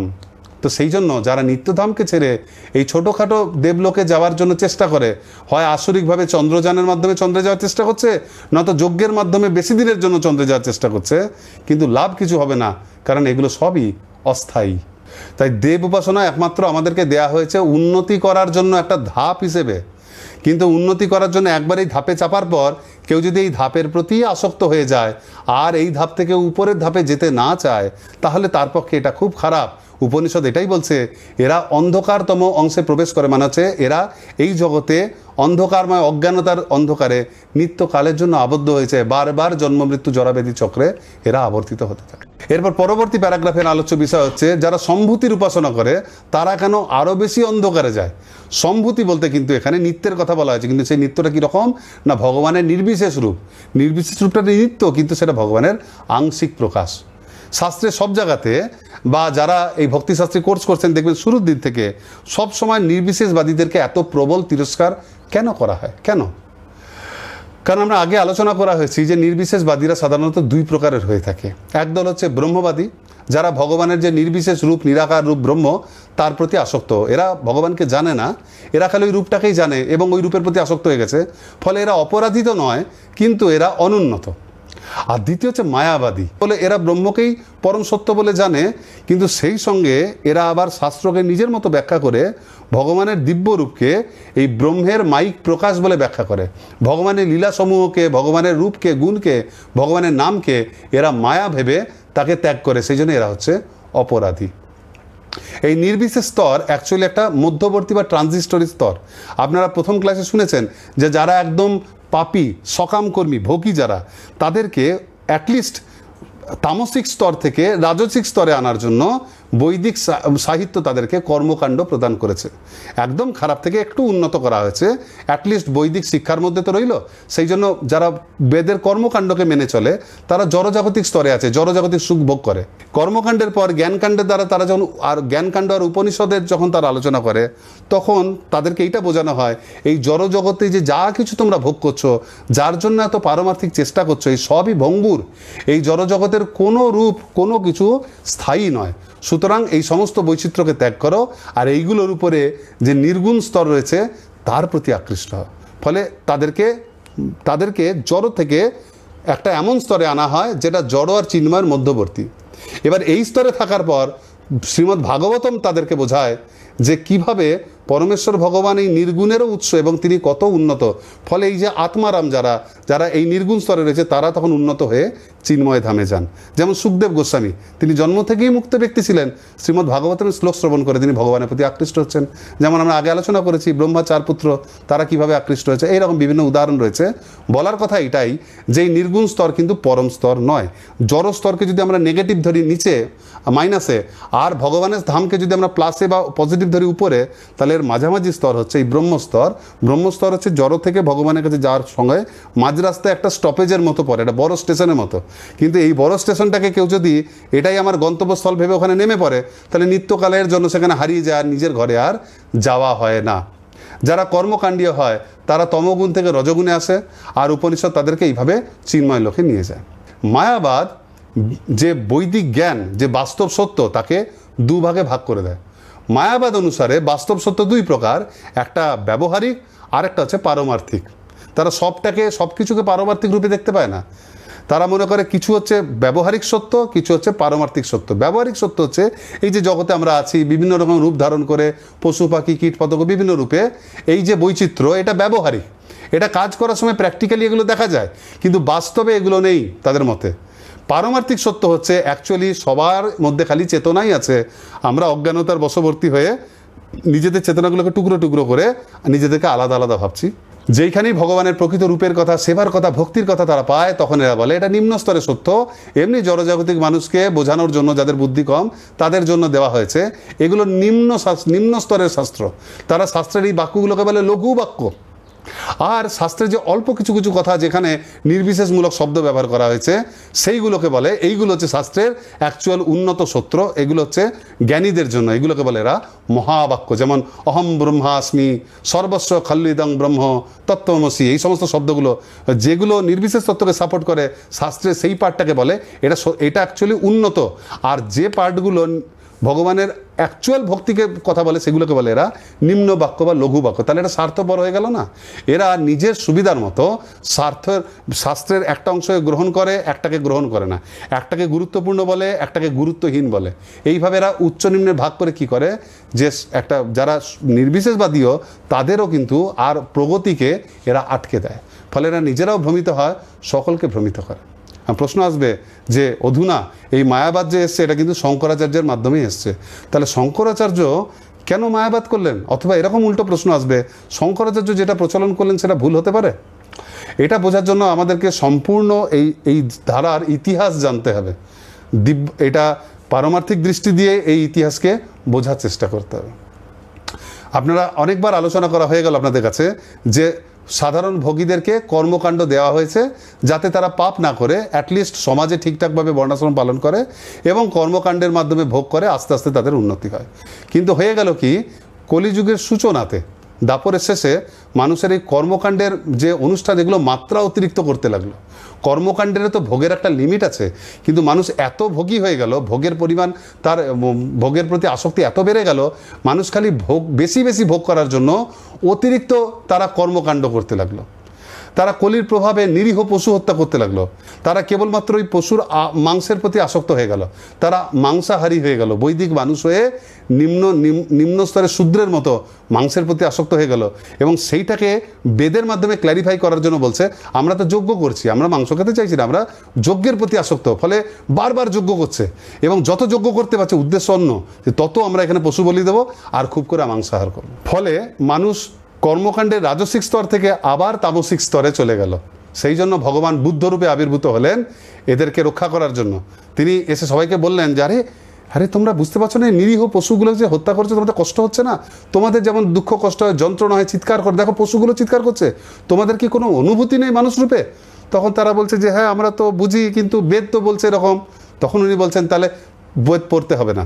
বেদ পড়ে যদি তোমাদের এইটা মনে হয় যে আমাদের নিরীহ পশুবধ করাটা ধর্ম, তাহলে বেদ পড়া ছেড়ে দাও, তাহলে তোমরা পূজাপাঠ বন্ধ করে দাও। এইভাবে তিনি বেদের বিরোধিতা করছেন, কারণ বেদের অর্থ তারা বোঝার মতো তাদের যোগ্যতা নেই। এই পরম ঈশ্বরকে, আত্মা কি, এগুলো তো আমরা নিজেরা বুদ্ধি করে জানতে পারি না। আমরা তো এগুলো বেদের মাধ্যমে জানি, শাস্ত্রের মাধ্যমে জানি। তাহলে কি হবে যদি শাস্ত্র না পড়ি? তখন বুদ্ধ বলছেন এগুলো জানতে হবে না, ঈশ্বর সম্বন্ধে এখন তোমাদেরকে জানতে হবে না। অ্যাকচুয়ালি বুদ্ধ কখনো সরাসরি বেদের বিরোধিতা করেননি, বা তিনি ভগবানের অস্তিত্ব নেই এরকম কোনো কথা কিন্তু তিনি বলেননি। তিনি তাদের অর্ধ সত্য দিয়েছেন, কারণ তারা ওইটুকুই নেওয়ার যোগ্য ছিল। সেই জন্য বুদ্ধের যে নাস্তিক্য, বা সেটা নাস্তিক্য নয়, সেটা অ্যাকচুয়ালি হচ্ছে প্রাক আস্তিক্য, মানে আস্তিক্য শুরু হওয়ারও আগের অবস্থা, যে সময় মানুষ নিউট্রাল ফেজে আছে, যখন তারা পাপ পুণ্য কিছু বোঝে না। তার অ্যাকচুয়াল উদ্দেশ্য ছিল যাতে বেদ পড়ে তামসিক হয়ে যাচ্ছে, তো বেদের কাজ হচ্ছে মানুষকে তামসিক থেকে, রাজসিক থেকে সাত্ত্বিক করে তারপর চিন্ময় করা। সেখানে বেদকে গ্রহণ করে তারা তামসিক হয়ে যাচ্ছে, তাহলে ভালো কথা, আমি এদেরকে অ্যাকচুয়ালি বেদকে বাদ দিয়ে এদেরকে অন্তত তামসিক থেকে সাত্ত্বিক তো করি। কিন্তু অসুবিধাটা হলো যারা বুদ্ধের অনুগামী ছিলেন, বুদ্ধ যখন এই অপ্রকট হয়ে গেলেন, তার অনুগামীরা তারা দেখলেন যে মানুষ সবসময় পরম তত্ত্বকে জানতে চায়। বুদ্ধ আত্মা আর পরমাত্মা সম্বন্ধে কোনো কথা বলেননি। তাহলে আমরা যদি ঈশ্বরের সংজ্ঞা না দিই, মানুষ আমাদের আন্ডারে থাকবে না। তখন বুদ্ধের অনুগামীরা নিজের ইচ্ছা মতো তারা শাস্ত্র লেখা শুরু করে দিল, বেদের বিভিন্ন ত্রুটি বার করে তা নিন্দা করা হলো। কলিযুগের শুরুতে যারা বেদ মান্য করত তারা অত্যন্ত উন্নত মানুষ ছিল না। তারা কীরকম মানুষ ছিল? যারা কর্মকাণ্ডে প্রবল আসক্ত ছিল, তারা ভোগকেই প্রাধান্য দিত। কিন্তু এই ভোগকে প্রাধান্য দিতে যাওয়ায় তারা সমাজে যে সমস্ত বর্ণ, সবার প্রতি সমব্যবহার করতো না। ব্রাহ্মণরা নিম্ন স্তরের মানুষদের প্রতি, আর তাদের যে বর্ণাশ্রম, দৈব বর্ণাশ্রমকে তারা বিকৃত করে দিল। বাকি বর্ণগুলোকে নিজের সেবায় লাগাতে, জোর করে লাগাতে শুরু করলো। তাদের উন্নতির কথা ভাবলো না, প্রত্যেকে নিজের কথা ভাবতো। নিজে কি করে উন্নত হবে, বাকিদের কথা তারা ত্যাগ করলো। ফলে অন্য জাতির প্রতি তাদের অত্যাচার শুরু হয়ে গেল। তাদের এই জিনিসটাকে খুব জটিল মনে হতে লাগলো। ফলে তারা ক্রমশ বেদ বিমুখ হয়ে গেল। আর বৌদ্ধ, জৈন এই সমস্ত ধর্মে কী ছিল? কোনো বর্ণভেদ ছিল না। সবার জন্য একটা সিম্পল, সাধারণ টাইপের কিছু কর্তব্য ছিল। ফলে তারা সেইটির প্রতি আসক্ত হয়ে গেল। সেখানে শাস্ত্র পড়ার কোনো জটিলতা নেই, কোনো ঝামেলা নেই, তারা তার দিকে আসক্ত হয়। এখনও যেমন দেখবেন না, যদি ভক্তদেরকে বলা হয় যে আপনাদের অনেক গ্রন্থ পড়তে হবে, অনেক কিছু শুনতে হবে, তাহলে দীক্ষা হবে, তাহলে তারা যত না খুশি হয়। আর কেউ যদি বলে যে প্রভু কিছু করতে হবে না, আপনি কিছু ডোনেশন দিয়ে দিন, আপনার দীক্ষা হয়ে যাবে, তাই তারা সেই সম্প্রদায়ের দিকে দৌড়াবে যে আমাদের এত কষ্ট, আমাদের ভালো লাগছে না। তো সাধারণ মানুষ, যারা নিম্ন স্তরের মানুষ, তাদের চিন্তাভাবনা এরকমই হয়। তো সেই জন্য তাদের ওটা মনে ছিল সুবিধাজনক। ফলে তারা, আর এরা যেহেতু বেদ নিন্দাকারী শাস্ত্র লিখে যাচ্ছিল, ফলে তারা ক্রমশ আস্তে আস্তে একটা বৃহৎ আকারের সনাতন ধর্মের জনসংখ্যা তারা বৌদ্ধ হয়ে গেল। এইরকম অবস্থায় সনাতন ধর্মকে রক্ষা করার জন্য আচার্য শঙ্করের আবির্ভাব। স্বয়ং শঙ্কর বা মহাদেব, তিনি এই শঙ্করাচার্য রূপে তিনি আবির্ভূত হয়েছিলেন। তার উদ্দেশ্য ছিল যারা বিমোহিত নাস্তিক মানুষ, যারা ভোগ করতে চেয়েছে কিন্তু ভোগ করতে গিয়ে প্রবল ঝামেলার মধ্যে পড়ে বৌদ্ধ হয়ে যাচ্ছে, তো বেদ না মেনে তারা ভোগ করছে, তাদেরকে আবার বৈদিক পন্থার মধ্যে ফিরিয়ে আনা। কিন্তু শঙ্করাচার্য তাদেরকে যদি বেদের প্রকৃত অর্থ বা বেদান্ত সূত্রের প্রকৃত ব্যাখ্যা দিতেন, সেই সমস্ত মানুষের পক্ষে সেটা নেওয়া অসম্ভব ছিল, কারণ তাদের পজিশন এখন আরও নিচে হয়ে গেছে। আর বৌদ্ধদের রচিত সেই যে শাস্ত্র, যেখানে বেদের নিন্দা, কন্টিনিউয়াস বেদের নিন্দা করে, তাদের পজিশন এত নিচে যে বেদের পরম সত্যকে তারা গ্রহণ করবে না। সেই জন্য শঙ্করাচার্য তাদেরকে তাদের মতো করে প্রদান করেছিলেন। তিনি শাস্ত্রের গৌণ অর্থ তৈরি করেছিলেন নাস্তিকতার সঙ্গে মিল করে করে, কারণ তারা এমন কিছু গ্রহণ করতে নারাজ ছিল যেটা বৌদ্ধ মতের একদম উল্টো। বুদ্ধ বলছেন যে নির্বাণের কথা, এই দেহ ত্যাগের পর নির্বাণ, সমস্ত কিছু পঞ্চভূতে মিলিয়ে দিয়ে সাযুজ্য। ঠিক সেই রকম শঙ্করও বলছেন যে মোক্ষের মাধ্যমে সাযুজ্য মুক্তি পাও। বলছেন একই জিনিস দেখো, যেটা তুমি শূন্যের কথা বলছো সেটাই আমি বলছি ব্রহ্ম। তাই শঙ্করাচার্য এমন প্রভাব ছিলেন, সেই প্রভাবে তখন তারা বৌদ্ধ মতকে ত্যাগ করে আবার এই সনাতন মত নিলেন। কিন্তু এইভাবে শঙ্করাচার্য কিন্তু তাদেরকে এইটা কখনো বলেন যে ব্রহ্ম হচ্ছে মধ্যবর্তী স্তর, এটা গৌণ স্তর, মুখ্য হচ্ছে কিন্তু এর উপরে ভগবানের রূপ। এখন না বলার আরও একটা কারণ ছিল, কারণ শিব, এটা পদ্মপুরাণে শিব পার্বতীকে বলছেন, ময়া কল্পিতা দেবী কলৌ ব্রহ্মণ রূপিণা মায়াবাদম অসৎশাস্ত্রম প্রচণ্ডম বৌদ্ধম উচ্চতে, যে ময়া কল্পিতা দেবী, হে দেবী আমি কল্পনা করে লোককে শাস্ত্র প্রদান করব, কলৌ ব্রাহ্মণ মূর্তি না, কলিযুগে আমি স্বয়ং ব্রাহ্মণ রূপে যাব ভগবানের ইচ্ছায়। আর মায়াবাদম অসৎশাস্ত্রম, তিনি বলছেন না যে আমি নির্বিশেষবাদ, তিনি বলছেন মায়াবাদ দেব, অর্থাৎ প্রচণ্ডম বৌদ্ধম উচ্চতে, যেটা প্রচ্ছন্ন আকারে বৌদ্ধ মতকেই, সেই বৌদ্ধ মত যারা শাস্ত্রকে না মানার যে একটা প্রচেষ্টা, যেটা বৈদিক সিস্টেমে বাইরে চলে গেছে, আমি তাদেরকে বৈদিক সিস্টেমে খালি ভেতরে ঢোকাবো, সেই বৌদ্ধ মত যা ছিল সেইটাকে আমি নির্বিশেষ বাদের মোড়কে প্রদান করব। সেই জন্য এটা পুরোপুরি সঠিক নির্বিশেষবাদ নয়, এটা হচ্ছেন মায়াবাদম অসৎ শাস্ত্রম প্রদানের আগেই তিনি ডিক্লেয়ার করছেন পার্বতীর কাছে, আমি একটা অসৎ শাস্ত্র দেব, যেটা নাম হচ্ছে মায়াবাদ। সুতরাং শঙ্করাচার্যের নির্বিশেষবাদ আর বুদ্ধের শূন্যবাদ বা এই দুটো হচ্ছে ওই একই জিনিসেরই, একই তত্ত্বেরই বৈদিক আর অবৈদিক ভার্সন, আর কিছু না। যারা কিছুতেই বেদকে গ্রহণ করবে না, পরম সত্যকে গ্রহণ করতে নারাজ, তাদেরকে অর্ধসত্য দেওয়া হয়েছে। দেখবেন অনেক মানুষ সিনেমা দেখতে, ফিল্ম দেখতে যায়, এখন ফিল্ম দেখতে গিয়ে সিনেমায় তারা দেখে যে প্রথমে যে নায়ক বা যারা ভালো মানুষ তাদেরকে অত্যাচারী খুব অত্যাচার করছে, প্রথম হাফ টাইমের আগে পর্যন্ত অত্যাচারীর কাছে খুব অত্যাচার হলো, তারপর শেষে আবার দেখা গেল না, লাস্টে গিয়ে আবার কিন্তু যারা এতদিন অত্যাচার করেছে তাদের ওপর সরকার থেকে কিছু করলো, তারা ধরা পড়ে গেল, লাস্টে তাদের জেল হয়ে গেল, আর যারা ভালো মানুষ গরিব মানুষ ছিল তাদেরই জয় হলো। কিন্তু কেউ যদি অর্ধেকটা দেখে, কেউ এই ফিল্মটা দেখতে শুরু করে প্রথম অর্ধেকটা দেখে যদি ছেড়ে দেয়, তাহলে বলবে আমি শুরু থেকে অর্ধেক পর্যন্ত প্রতিটা সিনে দেখলাম যে অত্যাচার করছে তারই জয় হচ্ছে, সুতরাং পরেরটা তো তাই হবে, এটাই সব, তাহলে এটা মিথ্যা হয়ে গেল না।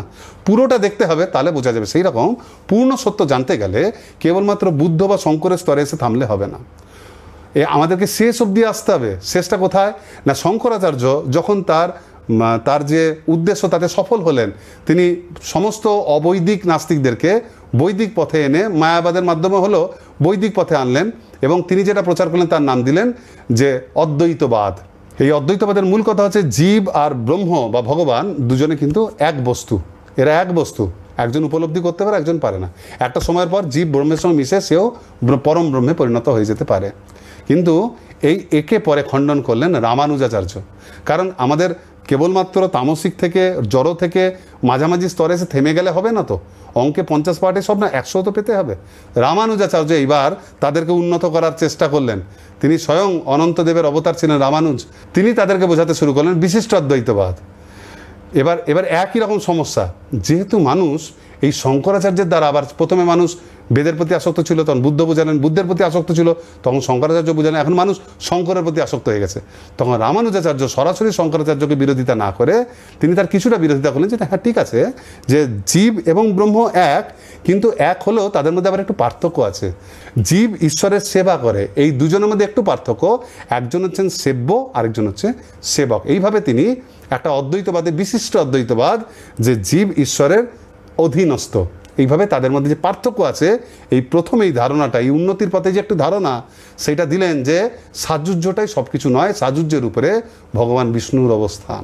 এরপর যখন পরিস্থিতি আর একটু উন্নত হলো, তখন মধ্বাচার্য এসে তিনি এসে সরাসরি তিনি সেই অদ্বৈতবাদকে সম্পূর্ণরূপে অগ্রাহ্য করে তিনি কেবল দ্বৈতবাদ বা শুদ্ধ দ্বৈতবাদে তিনি প্রবর্তন করলেন। এখানে হচ্ছে কোনো কিছুই এক নয়, সব কিছু দুই। এই জন্য মধ্বাচার্য দেখবেন সবসময় এরকম হাতে দুই দেখাচ্ছেন, সব দুই। কী রকম? জীব, জগৎ আর জগদীশ, দুটো জীব কখনো এক নয়, প্রত্যেকে থেকে আলাদা, প্রতিটা আত্মা থেকে আলাদা, আবার প্রত্যেকটা জীব এই জগতের থেকে আলাদা। আপনারা আগেও পড়েছেন জগৎ ভগবানের অপরাশক্তি, জীব পরাশক্তি, আবার এই জগৎ আর জীব উভয়ে ভগবানের থেকে আলাদা, ভগবান এই উভয়ের থেকে উন্নত, তিনি হচ্ছেন পুরুষোত্তম। এইভাবে তিনি তিনজনের মধ্যে পার্থক্য দেখালেন। ফলে হয়ে গেল কি, এই অবস্থাতে দুটো দিক হয়ে গেল, একটা হচ্ছে দ্বৈতবাদ, একটা অদ্বৈতবাদ। একটা বাদ অনুসারে জীব আর ঈশ্বর এক, আরেকটা অনুসারে জীব আর ঈশ্বর একদম আলাদা। কিন্তু এখন এটি পরম ছিল না, সেজন্য চৈতন্য মহাপ্রভু এই দ্বৈতবাদকে আর এই অদ্বৈতবাদকে এক জায়গায় নিয়ে এসে তাদেরকে মিলন ঘটালেন, ইচ্ছা মতো নয়, এটাই পরম কথা। তিনি বোঝালেন জীব আর জগদীশের যে সম্পর্ক, জীব আর ঈশ্বরের যে সম্পর্ক, তাদের মধ্যে ভেদও রয়েছে দ্বৈতবাদ, আবার তাদের মধ্যে অভেদও রয়েছে কিছু, অর্থাৎ একও তারা, সেটা হচ্ছে অদ্বৈতবাদ। সেই জন্য চৈতন্য মহাপ্রভু তার এটা নাম দিলেন অচিন্ত ভেদাভেদ তত্ত্ব। জীব আর ঈশ্বর তারা গুণগতভাবে এক, ঈশ্বরের গুণের প্রায় 80% গুণ জীবের মধ্যেও আছে, কিন্তু পরিমাণগতভাবে আলাদা। একজন অনন্ত বিভু, আরেকজন হচ্ছে অনুর অস্তিত্ব বিভুর উপর নির্ভরশীল। এইভাবে চৈতন্য মহাপ্রভু আমাদের পরম জ্ঞান দিলেন। মায়াবাদীদের প্রথম দোষ হচ্ছে তারা এই সমগ্র স্তরের মধ্যবর্তী একটা স্তরকেই তারা মুখ্য বলে মনে করে। মায়াবাদ মনে করে যে সমস্ত কিছুই ব্রহ্ম, সর্বস্ব খলিদং ব্রহ্ম। শিল প্রভুপাদ জিজ্ঞেস করছেন, সব কিছু যদি ব্রহ্ম হয় তাহলে মায়া কোথা থেকে এলো? ব্রহ্ম সত্য, জগৎ মিথ্যা। যদি ব্রহ্ম সত্য হয় তাহলে এই মিথ্যা জগৎই বা কেন এলো? তো এইগুলোর প্রশ্ন তারা দিতে পারে না। যেমন শিল প্রভুপাদের প্রথম দিকের একজন শিষ্য ছিলেন, তার নাম ছিল রবীন্দ্র স্বরূপ প্রভু। তো তিনি ফিলাডেলফিয়ার মন্দিরের অধ্যক্ষ ছিলেন। এবং ফিলাডেলফিয়াতে একসময় এরকম অনেক মায়াবাদী গিয়ে সেখানে বিদেশি মানুষদেরকে আকৃষ্ট করার জন্য তারা তথাকথিত একটা ধ্যানের পন্থা আবিষ্কার করেছিলেন। সেটা সম্বন্ধে খুব অ্যাডভার্টাইজিং করছিলেন। তারপর একদিন তাদের প্রোগ্রাম ছিল, সেই প্রোগ্রামে রবীন্দ্র স্বরূপ প্রভু গিয়ে দেখছেন তারা কি প্রচার করেছে, বুদ্ধ ধ্যান করেছেন আর ধ্যানের মাধ্যমে ধ্যানের পরম ঈশ্বর হয়ে গেছেন। যীশুখ্রিস্ট তিনিও ধ্যান করেছেন, তিনি ধ্যানের মাধ্যমে ত্যাগের পরম ঈশ্বর হয়েছেন। কৃষ্ণ ধ্যানের মাধ্যমে প্রেমের পরম ঈশ্বর হয়েছেন। তুমি যখন ধ্যান করবে তুমিও কিন্তু তোমার পরম ঈশ্বরে পরিণত হতে পারবে। এই ব্যাপারে তারা অনেক কিছু লেকচার দিচ্ছিল। যেহেতু তাদের শাস্ত্র জ্ঞান কম, নিজের মন গড়া বিভিন্ন রকম ভাষার কচকচানি সমস্ত কিছু বলার পর তারা যখন প্রশ্ন করেছে অডিয়েন্সের মধ্যে, কারো কোনো প্রশ্ন আছে, তখন সেখানে রবীন্দ্র স্বরূপ প্রভু হাত তুলেছেন যে আমার প্রশ্ন আছে। তারা যেই দেখছে যে মুন্ডিত মস্তক, তিলক, মালা, তাই তো বুঝছে তো কৃষ্ণ ভক্ত, অনেক রকম জটিল প্রশ্ন করবে। তারা তখন এদিক ওদিকে তাকাচ্ছে যে আর কেউ আছে কিনা। তাদের ইচ্ছা ছিল অন্য কেউ হাত তুললে তাদেরগুলো আলোচনা করে বলবে সময় শেষ।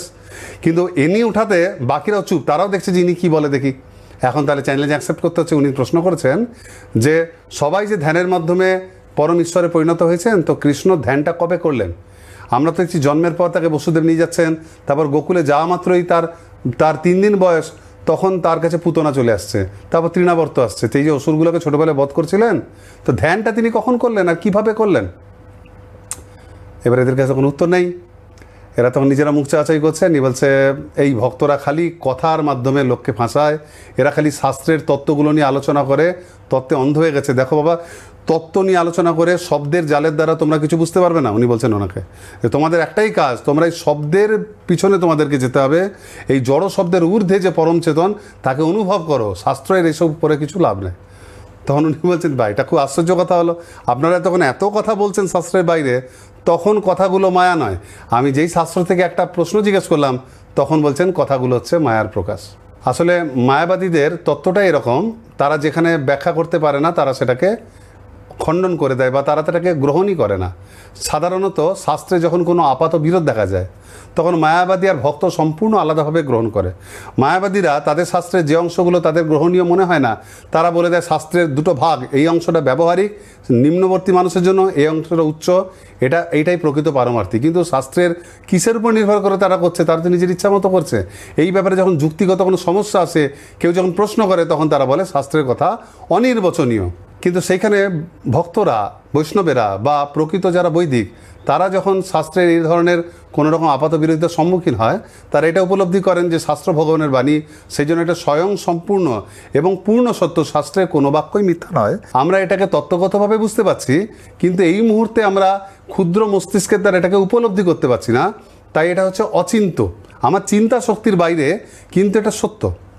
আর মায়াবাদীরা বলছেন যে জিনিসটাই তাদের অসুবিধা হচ্ছে তারা সেটাকে বলছে অনির্বচনীয়। তাদের বক্তব্য অনুসারে তারা এটাকে এখনই উপলব্ধি করতে পারছে, খালি কথার মাধ্যমে এটাকে বোঝানো সম্ভব নয়, এটাকে খালি উপভোগ করতে হয়। তো যাই হোক, নির্বিশেষবাদীদের পুরো তত্ত্বটা ভুল নয়। নির্বিশেষবাদীরা যেটা বলে যে জড় যে সমস্ত রূপগুলো হচ্ছে মায়ার বৈচিত্র্য, জড়জাগতিক রূপগুলো স্থায়ী নয়, এগুলো শাশ্বত নয়। সেই জন্য জড় জগতে সব কিছু হচ্ছে মাইক।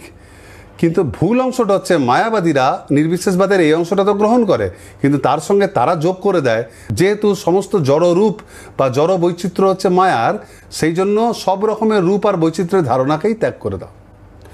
জড়রূপ যেহেতু মায়ার, তারা চিন্ময় রূপকেও তখন অগ্রাহ্য করে দেয়। তারা ভাবে রূপ গ্রহণ করলেই সেটা সীমিত হয়ে যাবে। তারা ঘট আকাশ আর পট আকাশের উদাহরণ দেয় যে ঘটের মধ্যেও শূন্যস্থান, বাইরেও শূন্যস্থান। ঘটটা আছে বলে সেই ঘটের ভিতরের এরিয়াটা লিমিটেড, ঘরটা যেই ভেঙে গেল তখন এরিয়াটা বাইরের এরিয়ার সঙ্গে মিলে গেল। কিন্তু এটা অর্ধ সত্য। ভালো করে ভাবলে দেখবেন, ঘরটা যখন অভগ্ন থাকে তখনও ঘটের মধ্যে যে মাটি দিয়ে ঘরটা তৈরি হয়, ভেঙে যাওয়ার পর সেই সমপরিমাণ সম ওজনের মাটির টুকরো কিন্তু স্তূপ একটা মাটিতে পড়ে থাকে। এমন নয় যে ভেঙে যাওয়ার সঙ্গে সঙ্গে সেই মাটিটা অনন্ত হয়ে গেল, সেটা তখনও লিমিটেড। অর্থাৎ জড় পদার্থ, তাকে আপনি রূপ দিন আর তার রূপ নষ্ট করুন, সে সবসময়ই সীমিত। এমন নয় যে রূপ চলে গেলে জড় পদার্থ অসীম হয়ে যায়। আর যিনি অনন্ত বা অসীম, তিনি যদি তার যদি রূপ থাকেও, তার রূপ থাকা অবস্থাতেই তিনি অসীমই থাকেন। যেমন ভগবান শ্রীকৃষ্ণ যখন ছোট হয়ে মায়ের কোলে যখন আসছেন, তখন মা যখন তাকে স্তনপান করেছেন যশোদা, তখন তার মুখের মধ্যে ব্রহ্মাণ্ড দর্শন করছেন। সে অসীম ব্রহ্মাণ্ড, অনন্ত ব্রহ্মাণ্ড তার মুখের মধ্যে। সেই জন্য রূপের ব্যাপারটা অগ্রাহ্য করাটা, সেটা হচ্ছে মায়াবাদীদের সবচেয়ে বড় বোকামি। তো যাই হোক, তারা নির্বিশেষবাদের এই জায়গাটাকে ভুল করে মায়াবাদ করে ফেলে, যেটা শঙ্করাচার্য ইচ্ছা করেই করেছিলেন বৌদ্ধদেরকে নিরস্ত করার জন্য। কিন্তু বর্তমানে যে মায়াবাদ রূপ, এটা অত্যন্ত জঘন্য পর্যায়ে চলে গেছে। এই মায়াবাদ এই ব্রহ্মস্তর থেকে মানুষকে একবারে নিম্নে পতিত করে।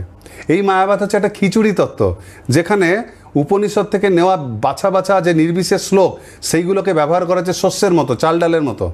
আর তাতে খ্রিস্টান ধর্ম থেকে নেওয়া হয়েছে সমাজসেবা, সেইটাকে ব্যবহার করেছে টক ঝাল মিষ্টি স্বাদের মতো। আর স্বাধীনতা সংগ্রাম থেকে জাতীয়তাবোধকে নিয়ে তাতে জাতীয়তাবোধের মশলা দেওয়া হয়েছে।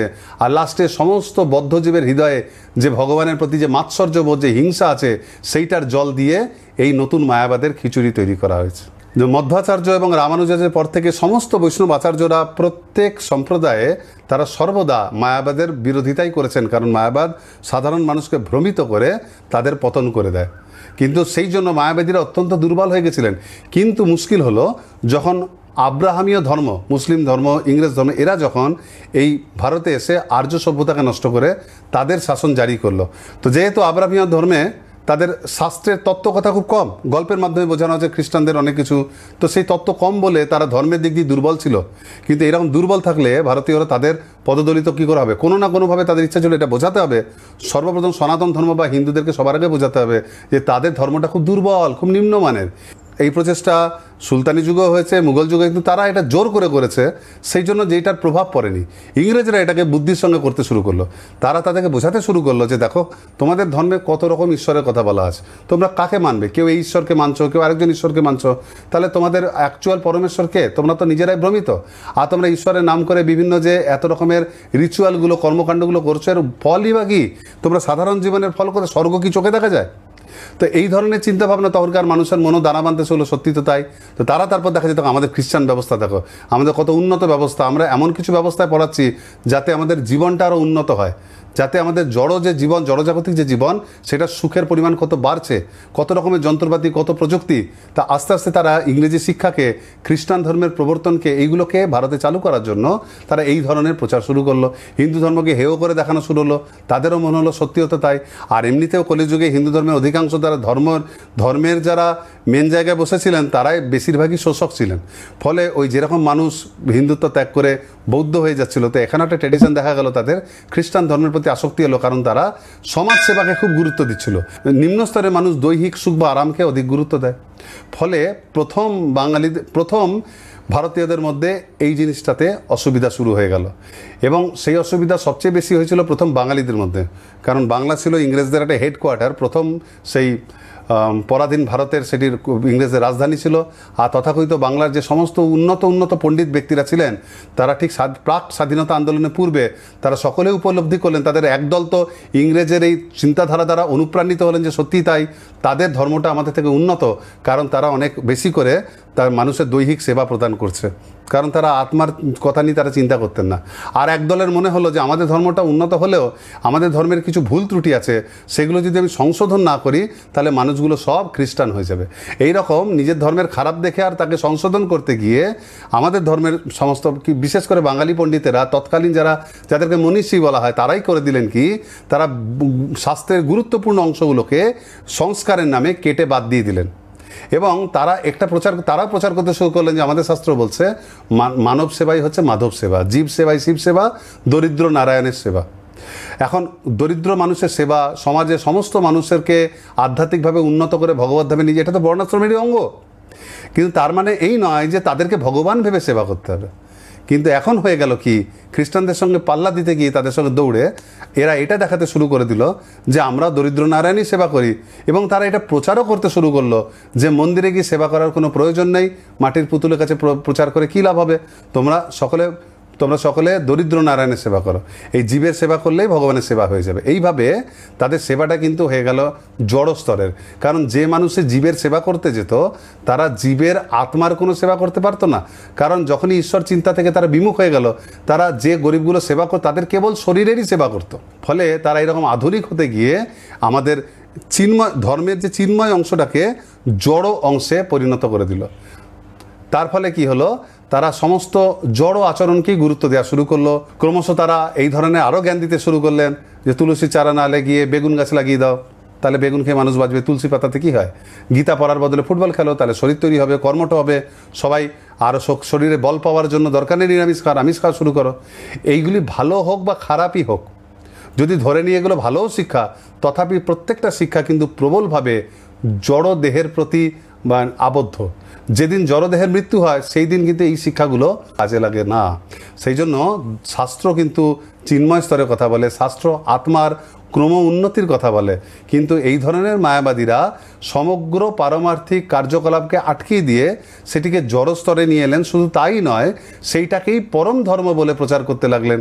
ফলে যারা আধ্যাত্মিকতার একটু আধটু আধ্যাত্মিকতার প্রতি, সঠিক পথের প্রতি যারা আসক্ত ছিল, ভক্তির প্রতি, তাদেরও মনে হতে লাগলো যে এইটা অধিক উন্নত আর ভক্তিটা হচ্ছে অনুন্নত। এটা আরও মুশকিল হয়ে গেল যখন স্বাধীনতা আন্দোলন শুরু হয়ে গেল। তখন এই ধরনের এই যে বিচক্ষণ মনীষীরা তারা দেখতে শুরু করলেন যে স্বাধীনতা আন্দোলনের ক্ষেত্রে সমস্ত ভারতীয়কে একত্রিত করা যাচ্ছে না, বিভিন্ন ধর্মের মানুষ।